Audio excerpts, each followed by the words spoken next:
Abacuque capítulo 2, verso 1. Eu quero falar sobre o que é estar numa torre de vigia. O que é estar numa torre de vigia? Só um instante aqui.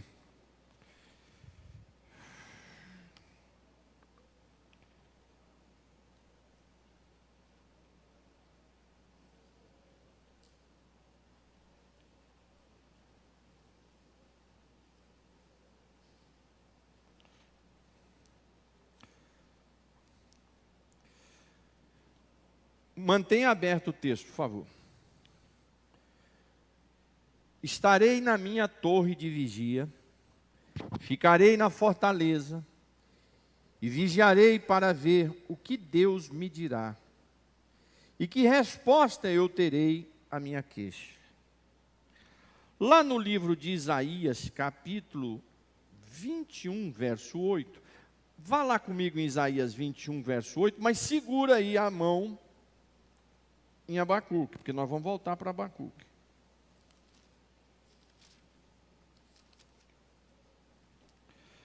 Diz assim, era uma profecia, né? Esse texto era uma profecia contra a Babilônia.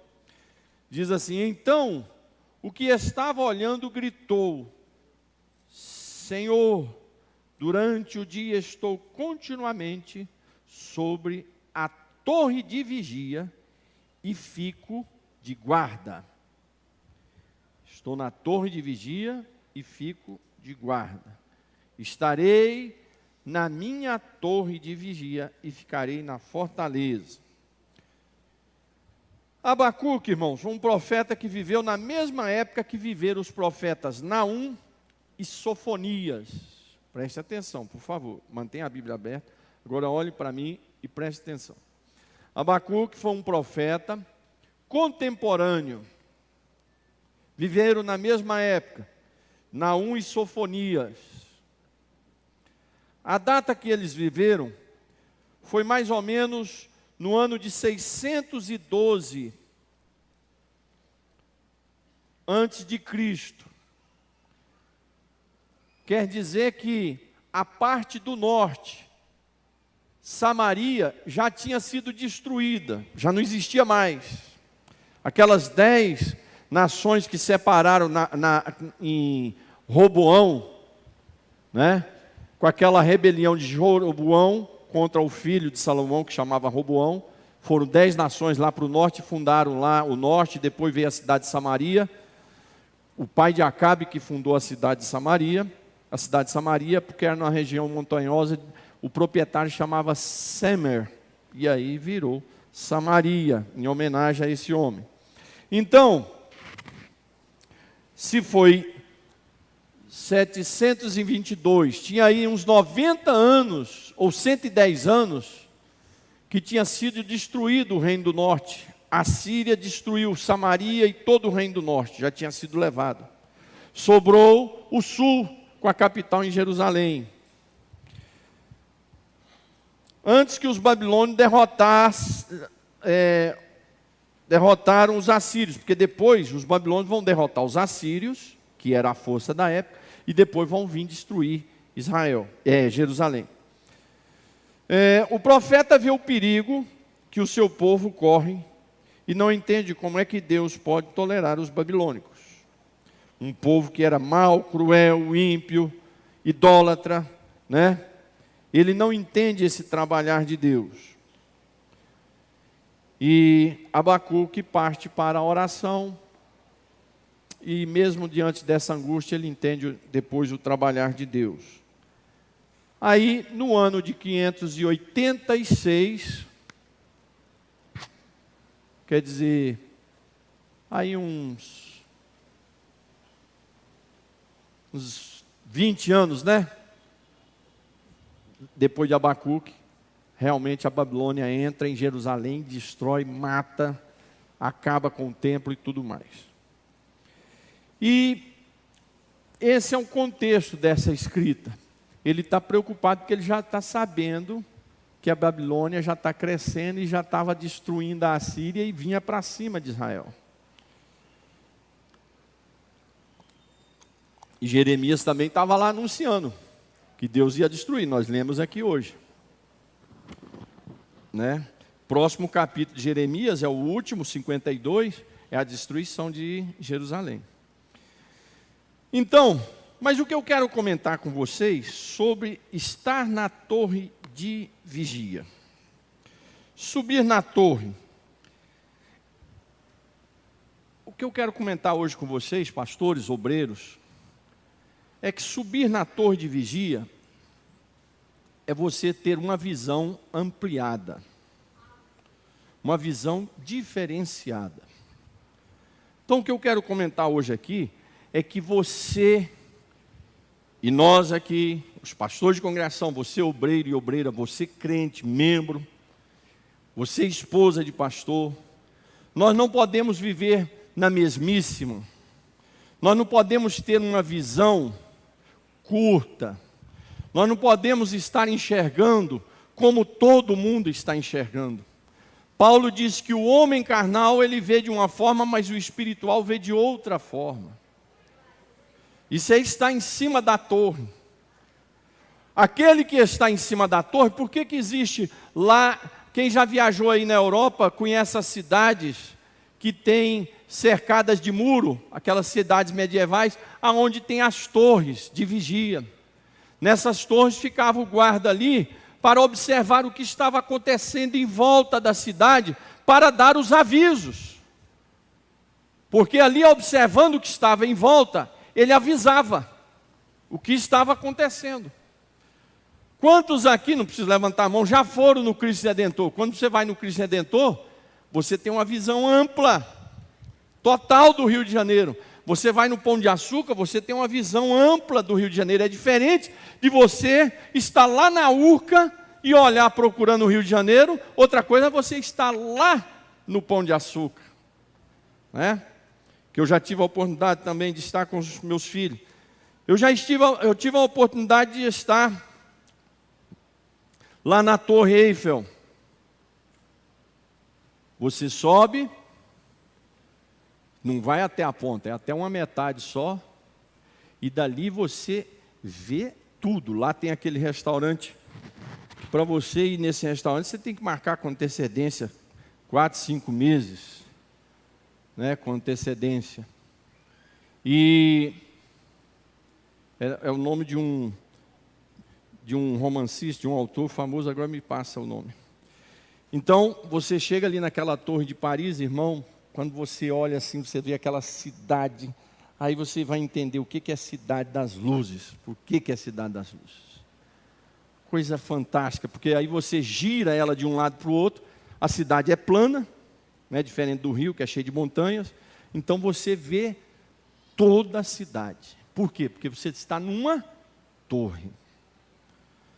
A palavra de Deus nos convida, como soldados de Cristo, a estarmos numa torre.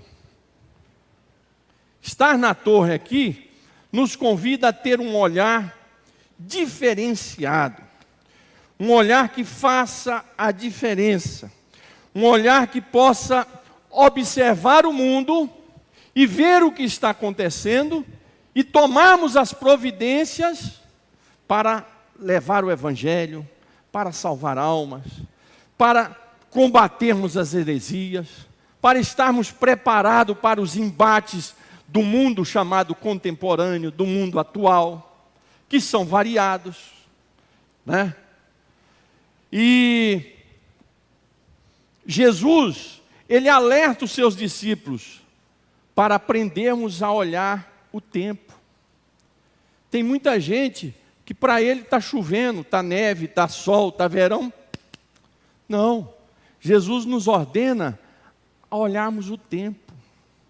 Só vai fazer a diferença como pastor, como obreiro, nos dias atuais, aquele que estiver na torre e souber olhar o tempo, souber discernir as coisas.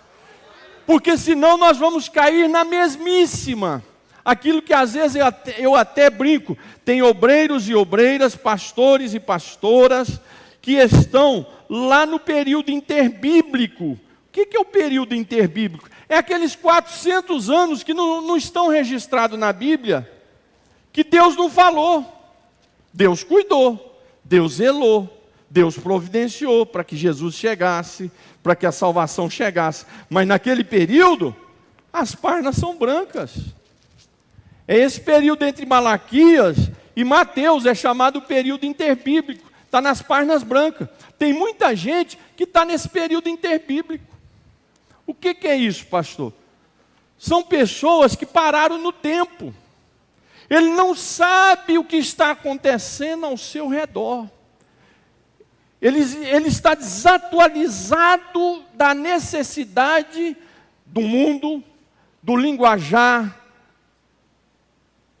do ensino, da teologia, das heresias, das confusões. Ele não sabe. O que às vezes ele sabe é aqueles jornais malucos ali que fica falando só de tiro, de facada, só de miséria. Então está fora da realidade. E uma igreja fora da realidade, ela está fadada à morte. Um crente fora da realidade é como se um crente que não está na torre de vigia, ele está lá na frente do portão, vai ser morto no primeiro tiro, na primeira flechada. Então a palavra de Deus nos convida a subirmos para essa torre e enxergarmos o mundo de uma forma diferente. É como que colocarmos uma lente ou o uso de um binóculo para podermos enxergar o que o mundo tem a necessidade. Nós não podemos estar pregando, irmão, uma coisa que o mundo não está entendendo. Nós não podemos falar de um evangelho que as pessoas não estão entendendo, que os jovens não estão entendendo, que ninguém está entendendo. É claro que, acima de tudo, esse evangelho tem que ter o poder de Deus e ser uma palavra simples, mas tem que ser uma palavra que atinja o coração das pessoas, que salve as pessoas, que restaure as pessoas, que reconcilie as pessoas, que restaura famílias, casais, vidas.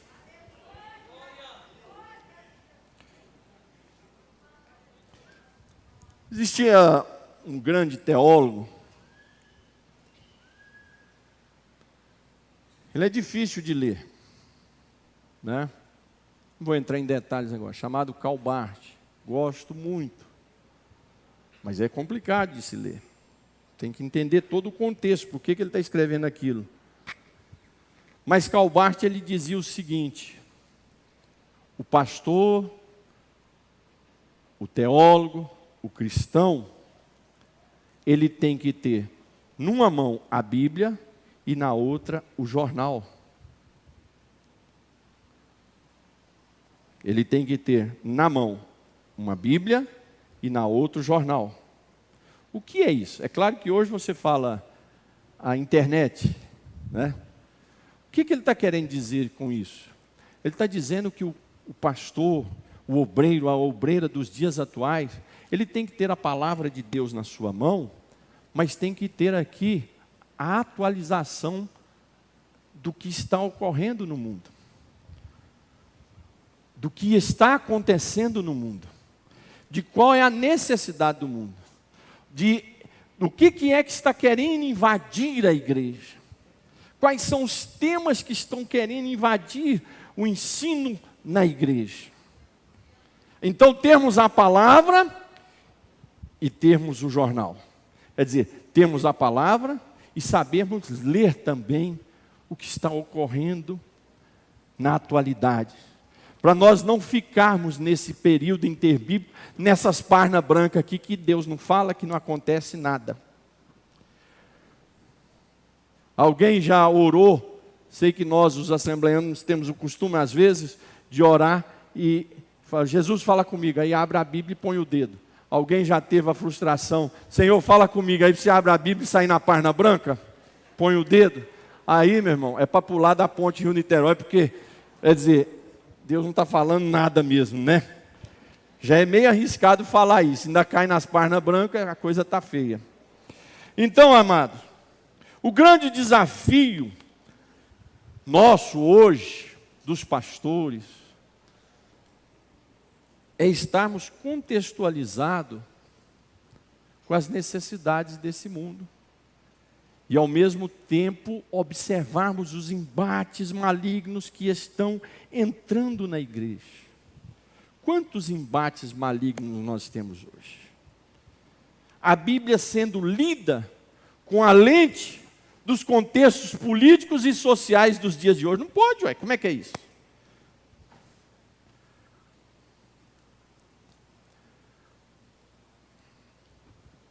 Hoje nós temos a teologia gay, temos hoje a teologia feminista, agora tem uma teologia lá nos Estados Unidos que rachou com a feminista, chama mulherista. O que é a teologia mulherista? Foi um racha que houve entre mulheres brancas e negras. Temos teologia para todos os tipos e todos os gostos. E a Bíblia sendo interpretado conforme a cabeça de cada um,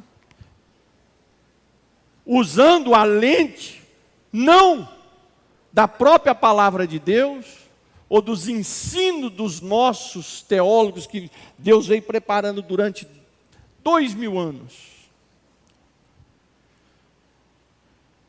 Muitas igrejas, muitos pastores querem fazer a leitura da Bíblia nos dias atuais, com a leitura de uma teologia do que a sociedade está pensando. Os pais da igreja, a lente que eles usaram, foram o credo de Nicéia, que definiu ali quem era Cristo, a Trindade.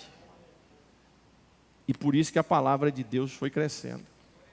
A reforma protestante, os reformadores, eles viram que a Bíblia tinha sido jogada para o lado, e o valor era nos objetos, era um pedacinho de cruz, era um pedacinho de um cabelo que foi de Jesus.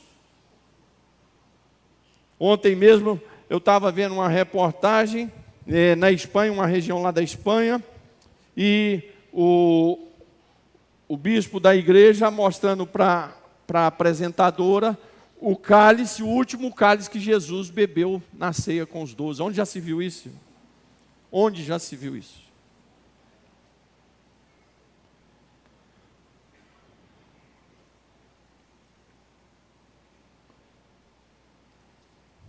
Então nós temos que estar atentos ao que está acontecendo. O mundo está numa revolução. Ao mesmo tempo de almas, gente necessitada, jovens necessitados, nossas igrejas invadidas começando a ser invadidas por LGTB e outras confusões. E é o desafio nosso da agora para frente. O obreiro, a obreira que não ora hoje, irmão, não tem como ir para frente. É impossível um pastor, uma pastora, um obreiro, uma obreira que não lê a palavra de Deus, que não estuda a palavra de Deus, que não ora, ir para frente. Para você estar numa torre de vigia e ver esse mundo de forma diferente, você tem que ter essa palavra como a lente dos seus olhos e estar em oração constantemente para o Espírito de Deus estar te revelando.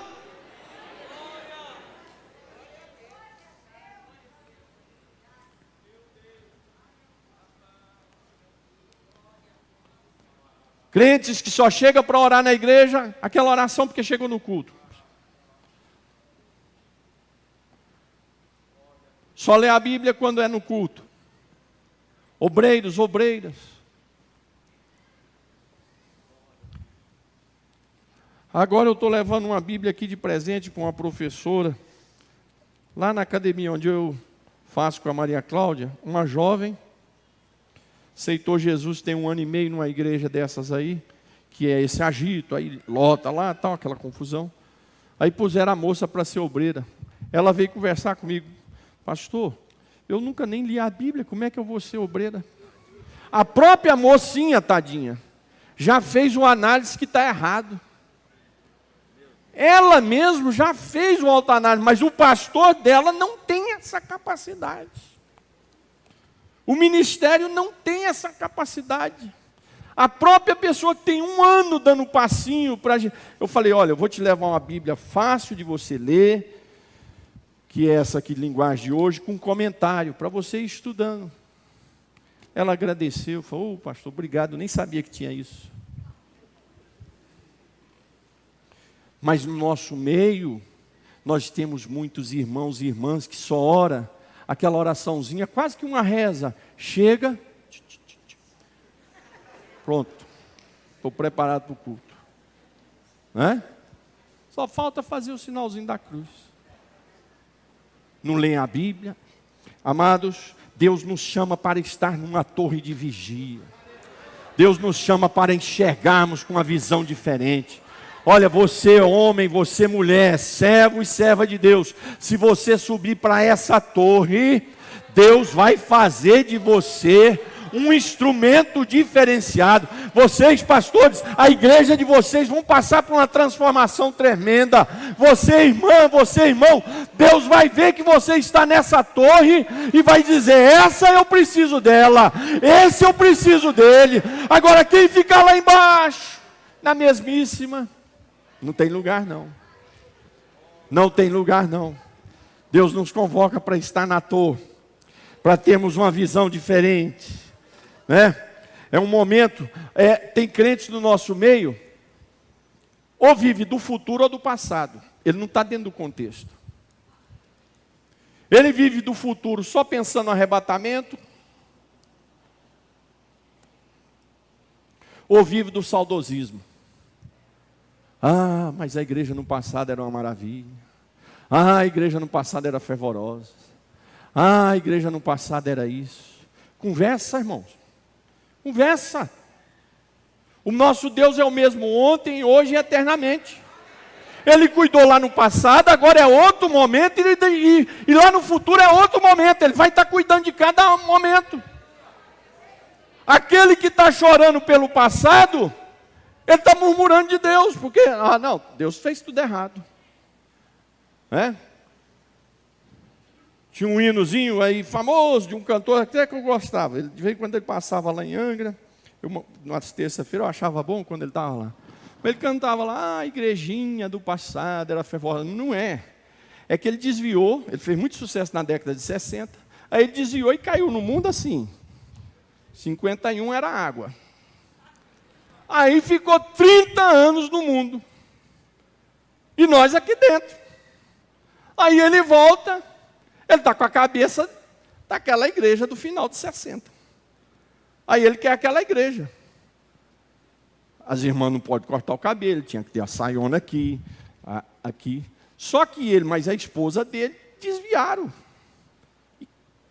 Pecaram e virou uma confusão.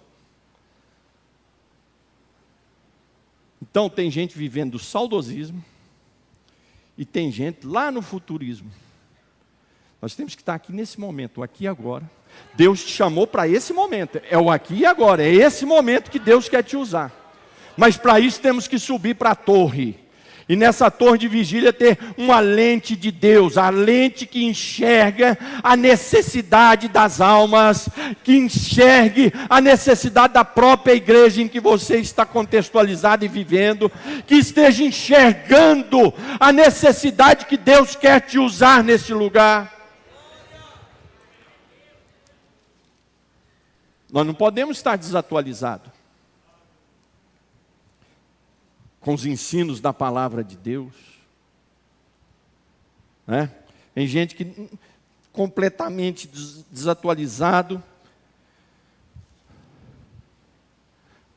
Deus aqui está falando com 2 profetas para estarem na torre. E era por isso que eles eram profetas, porque eles subiam para a torre. Quem não quer subir para a torre, irmão, não se meta a ser obreira, não se meta a ser obreiro, não se meta a dirigir igreja. Porque você vai afundar a igreja, você vai afundar o seu departamento, você vai afundar, vai atrapalhar lá na congregação. Paulo já disse no início, diz que os carnais têm uma visão, Mas o homem espiritual tem outra visão. Mas para ter essa espiritualidade tem que subir na torre. E lá da torre você vai ver, Deus vai te mostrar, olha como é que está. Enxerga aí, olha como é que está aí. Olha para frente, para trás, porque da torre aqui você vai poder enxergar tudo. E aí, quando você está acima, você consegue vencer muitas lutas, porque você entende até o que vai acontecer lá na frente, porque você já está enxergando tudo. Né? Quem está lá numa torre ou num prédio lá em alto, lá na Zona Sul, ele vê ali um assalto, ele vê um negócio ali, ele vê onde está o perigo. Ele vai vendo tudo. É para isso que Deus nos chamou, pastores. Foi para isso que Deus nos chamou. É para você e eu subirmos para a torre e enxergarmos a necessidade das nossas ovelhas. Enxergarmos a necessidade do nosso povo. Tem obreiros e obreiras que não estão enxergando necessidade de ninguém. Irmão, você lá na congregação, você tem que estar na torre, para você junto com o pastor da congregação, enxergar a necessidade do rebanho do Senhor.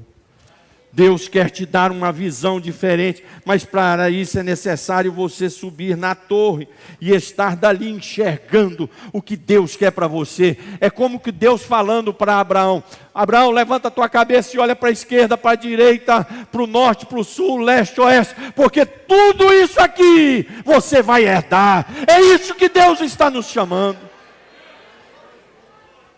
Agora, como é que Deus vai te dar uma promessa? Como é que Deus vai te dar uma vitória se você está num lugar que não enxerga nada? Se você está numa posição que não enxerga nada? Pastor, mas onde tem uma torre para mim subir? A torre, eu já falei, é mergulhar na palavra de Deus, é mergulhar na oração, é se dedicar ao conhecimento da palavra de Deus, é se dedicar ao estudo da palavra de Deus, é orar mais e mais, não é esparramar uma reza no peito, mas é encurvar-se aos pés do Senhor e ter um momento com o Senhor Jesus e conversar com Ele, e chorar com Ele, e confessar a Ele, e pedir misericórdia a Ele, e pedir orientação a Ele. Isso é estar na torre. Isso é estar na torre.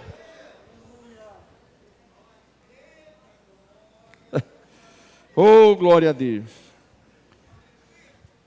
Nós estamos numa época, irmãos,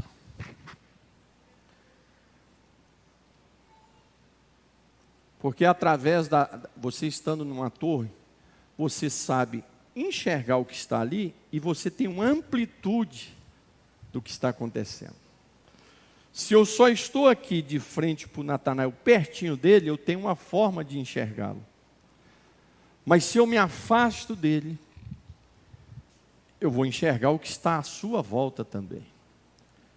Eu vou enxergar a necessidade não só dele, mas à sua volta, o que ele está pensando, o que ele está precisando. Porque eu tomei distância. É igual um quadro, você quando vai num museu de arte, você chega ali primeiro, você vai pertinho do quadro. A orientação é essa. Você vai pertinho do quadro para você ver os detalhes do quadro. A pintura, o detalhe do artista, o que ele fez. Mas aí, para você compreender o quadro, eles mandam você afastar. Aí quando você afasta, aí você vai entender a mensagem do quadro. Quando você está perto, você vai entender a qualidade, a perfeição do quadro. Mas para você entender a mensagem desse quadro, você tem que afastar dele. Porque aí você tem uma visão ampliada. Irmãos, Deus nos pede para aproximarmos das pessoas, mas ao mesmo tempo afastarmos e vermos a necessidade do que esse mundo está precisando de mim e de você. É um mundo que está se afundando cada vez mais na podridão, mas é a hora da igreja mergulhar para arrancar as almas que estão na garra do inferno e do diabo. E é nesse momento que Deus vai usar você, é nesse momento de sujeira, de podridão, que Deus vai usar a sua igreja e aqueles que se dispõem como Abacuque: Senhor, subirei para a torre de vigia, e dali eu vou clamar ao Senhor, e dali eu vou esperar no Senhor. E é isso que Deus chama eu e você. De pé, igreja, por favor.